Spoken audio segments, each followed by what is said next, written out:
Преди имах работа, статус и уважение, но всичко рухна. Изведнъж останах без доходи, без посока. Срамувах се, чувствах се безполезна. Дори приятелите ми млъкнаха.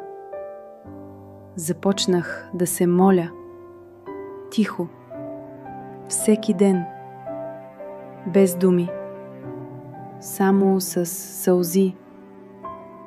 И тогава нещо се промени. Една възможност, едно неочаквано обаждане, едно ново начало.